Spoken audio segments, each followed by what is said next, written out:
Welcome all the student of class 5. Today we are discuss about the second part of chapter 3 that is data storage device. तो आज जो है हम second part discuss करेंगे chapter 3 का। तो चलिए स्टार्ट करते हैं। Inside this chapter we will learn about the following topic. इसके अंतर्गत जो है हमने कुछ टॉपिक कंप्लीट कर लिया था, पहले इसके बारे में बात कर लेते हैं क्या क्या हमने कंप्लीट किया था। तो हमने कंप्लीट किया था about the primary memory. Primary memory क्या होता है, देन सेकेंडरी मेमोरी है ना, हमने मेमोरी के बारे में कंप्लीट डिस्कशन कर लिया था। प्राइमरी मेमोरी क्या होता है, सेकेंडरी मेमोरी क्या होता है, प्राइमरी मेमोरी में कौन कौन से मेमोरी है, सेकेंडरी मेमोरी में कौन कौन से मेमोरी आते हैं, ये सारे चीज़ हमने फर्स्ट पार्ट में डिस्कस कर लिया था। देन कुछ कॉमन स्टोरेज टर्म्स के बारे में भी हमने क्या किए थे, यहाँ पे बात किए थे। फिर उसके बाद आते हैं हम आज जो हम नेक्स्ट जो टॉपिक आज डिस्कस करेंगे। चलिए स्टार्ट करते हैं। आज का जो हमारा कुछ कॉमन स्टोरेज टर्म्स के बारे में बात करेंगे हम। तो चलिए बात करते हैं। सबसे फर्स्ट हम बात करते हैं वॉल्यूम। तो वॉल्यूम क्या होता है, वॉल्यूम होता है किसी भी स्टोरेज डिवाइस का जो एक कैपेसिटी होता है उसको क्या बोला जाता है, वॉल्यूम बोला जाता है। जैसे a physical unit of storage is known as the volume. जैसे आप पेन ड्राइव लेने जाते हो तो पेन ड्राइव लेते समय आप क्या करते हो कि 2 GB का है, 4 GB का है, 8 GB का है, तो आप क्या करते हैं वो कैपेसिटी के हिसाब से लेते हैं। तो किसी भी डिवाइसेस का जो कैपेसिटी होता है उसको क्या बोला जाता है, वॉल्यूम बोला जाता है। जैसे CD का बोला जाए तो हमने कल पढ़ा था CD का 700 होता है, DVD का 4.7 GB होता है, ब्लूरे का जो है 25 या दोनों साइड होता है 50 GB होता है। तो वैसे जो है हर एक डिवाइस का एक स्टोरेज कैपेसिटी होता है, जो क्या होता है उसी को क्या बोला जाता है, वॉल्यूम बोला जाता है। The volume is device like CD, DVD, कई सारे डिवाइसेस के अब अलग अलग जो है स्टोरेज कैपेसिटी होता है। तो ये स्टोरेज कैपेसिटी को किस में मेज़र किया जाता है, KB, MB, GB, TB, तो इसमें मेज़र किया जाता है। KB का मतलब किलोबाइट, फिर उसके बाद MB का मतलब मेगाबाइट, GB का मतलब गीगाबाइट, फिर उसके बाद TB का मतलब टेराबाइट। ऐसे करके डिफरेंट जो है स्टोरेज यूनिट में इसको क्या किया जाता है, मेज़र किया जाता है। तो ये डिपेंड करता है उस डिवाइस की स्टोरेज कैपेसिटी के ऊपर।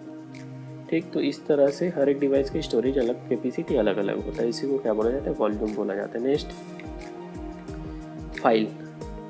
ए file is a logical collection of data, A table, a document. जैसे अगर हम बात करें फाइल क्या होता है, जैसे अगर हम सिस्टम में कुछ काम करते हैं तो हर बार क्या होता है सिस्टम में कुछ फाइल सेव करते हैं, तो वो फाइल जो है किसके, वो हम जो डेटा सेव करते हैं वो किसके रूप में सेव होता है, वो फाइल के रूप में सेव होता है।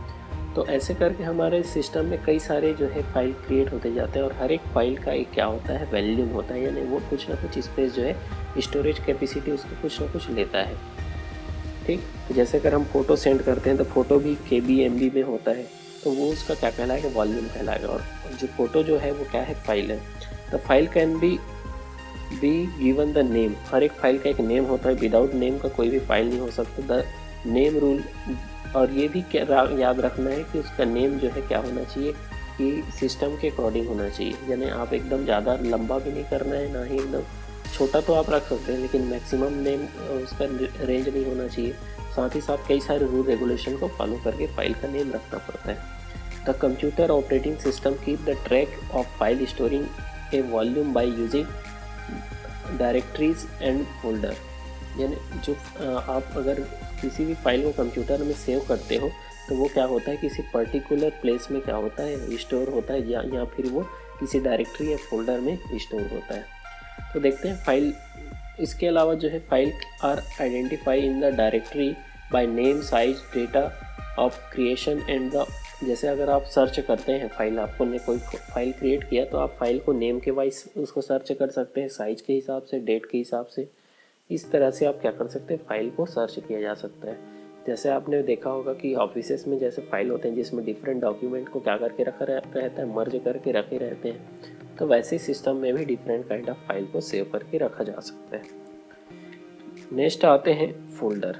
अब देखिए फोल्डर एक्चुअल में क्या होता है, folder use to organise file. अब जब डिफरेंट फाइल को आप एक जगह में स्टोर करते हैं तो वो किसके थ्रू पॉसिबल हो पाता है, फोल्डर के थ्रू। तो folder are use to store multiple file on of the same type. जब आप क्या करते हो कि एक फोल्डर के अंदर आप डिफरेंट जो है फाइल को क्या करते हो, मल्टीपल फाइल को स्टोर करके रखते हो, तो वो क्या कहलाएगा, फोल्डर कहलाएगा। तो फोल्डर के अंदर भी आप क्या कर सकते हैं, और सब फोल्डर क्रिएट किया जा सकता है। तो फोल्डर क्या करते हैं, ऑर्गेनाइज करके रखते हैं फाइल को। जैसे हमारे पास एक फोल्डर है, अब इस फोल्डर में अगर आपके पास बहुत सारे फाइल है तो आप उस फोल्डर के अंदर उस फाइल को क्या करके रख सकते हैं, सेव करके रखेंगे। तो जिससे क्या कर रखने में हमको अलग अलग जगह में रखने से क्या हो जाएगा, एक फोल्डर सिंपल फोल्डर में रखा जा सकता है। नेक्स्ट यहाँ पे एक इन्फॉर्मेशन है, जैसे आपको मालूम होना चाहिए, डू यू नो, वहाँ पे थोड़ा सा स्पेलिंग का मिस्टेक हो गया, देखते हैं। इन computer plug in play device, यानी हम जो कंप्यूटर में क्या होता है, कुछ ऐसे डिवाइसेस होते हैं जिसको हम प्लग करते हैं और वो प्ले हो जाता है, ठीक। तो प्लग एंड प्ले का मतलब होता है जिसको इंस्टॉल करने के लिए कोई स्पेशल एप्लीकेशन की ज़रूरत नहीं होती। जैसे हम पेन ड्राइव लगाते हैं, तुरंत उसका इन्फॉर्मेशन हमारे सिस्टम में आ जाता है, किसी भी प्रकार के हमको सॉफ्टवेयर को इंस्टॉल करने की ज़रूरत नहीं होता। तो ऐसे डिवाइसेस को क्या बोला जाता है, प्लग एंड प्ले डिवाइसेस बोला जाता है। जैसे कीबोर्ड है, माउस है, यूएसबी कीबोर्ड माउस जो है उसमें कनेक्ट करते हैं, ऑटोमेटिकली प्ले हो जाता है। तो इस तरह से आप देखेंगे तो जनरली जो जितने भी यूएसबी डिवाइसेस होते हैं, सारे डिवाइसेस क्या होते हैं, प्लग एंड प्ले डिवाइसेस होता है। नेक्स्ट, अब देखिए हमने ये जो चैप्टर है वो लगभग हमारा कंप्लीट हो जाता है। अब लास्ट टाइम हम समराइज़ कर लेते हैं कि हमने कौन कौन सा टॉपिक कवर किया। There are 2 types of computer memory. हमने इस चैप्टर में स्टडी किया 2 टाइप्स ऑफ मेमोरी होते हैं, primary and secondary memory. Second हमने डिस्कस किया RAM and ROM are example of primary memory की। रैम और रोम जो है प्राइमरी मेमोरी का एग्जांपल है। नेक्स्ट हमने डिस्कस किया primary memory is used to store data which is required for the working of a computer. कि primary memory जो है हमारे जो सिस्टम से रिलेटेड जो मोस्ट इंपॉर्टेंट इन्फॉर्मेशन या सिस्टम को ऑन कराने के लिए जो सॉफ्टवेयर जो मिनिमम जो मेमोरी की ज़रूरत होती है उसको प्रोवाइड कराने का काम किसका रहता है, प्राइमरी मेमोरी का होता है। देन टाइप्स ऑफ रोम के बारे में पढ़ा कि पी रोम होता है, फिर ईपी रोम होता है, फिर उसके बाद ईईपी रोम के बारे में हमने डिस्कस किया। नेक्स्ट हमने डिस्कस किया स्टोरेज मेमोरी, सेकेंडरी मेमोरी के बारे में। इसके अंतर्गत हमने नॉन वोलेटाइल नेचर में देखा कि ये इसमें जितने भी इंफॉर्मेशन रहता है वो परमानेंट सेव रहता है। साथ ही साथ हमने देखा कि ये इंफॉर्मेशन कभी भी क्या नहीं होते हैं, वो परमानेंट सेव रहते हैं, यानी डिलीट नहीं होते जब तक यूज़र ना करे। दूसरा चीज़ यहाँ पे देखा, it has the large capacity और the store of data. Data को स्टोर करने की लार्ज कैपेसिटी होता है, यानी बहुत ज़्यादा डेटा को हम स्टोर करके रख सकते हैं। नेक्स्ट हमने देखा hard disk, CD DVD, multimedia card और ब्लूरे डिस्क का जो है किसके एग्जांपल है, सेकेंडरी स्टोरेज डिवाइसेस के एग्जांपल है। फिर हमने डिस्कस किया वॉल्यूम, जो क्या होता है, फिजिकल यूनिट होता है ऑफ स्टोरेज, यानी किसी भी डिवाइसेस की स्टोरेज कैपेसिटी को वॉल्यूम से मेजर किया जाता है। ये file is a logical connection of data. File क्या होता है, लॉजिकल कनेक्शन होता है डेटा में का, विच वुड बी टेबल, जो क्या होता है एक टेबल के रूप में ऑर्गेनाइज होता है। और ये डॉक्यूमेंट क्या हो सकता है, डिफरेंट डॉक्यूमेंट हो सकता है या फिर प्रोग्राम्स हो सकते हैं। देन हमने computer understand only the language. आपको मालूम होगा कंप्यूटर केवल 0 और 1 को समझता है, जिसको क्या बोला जाता है, बाइनरी डिजिट बोला जाता है।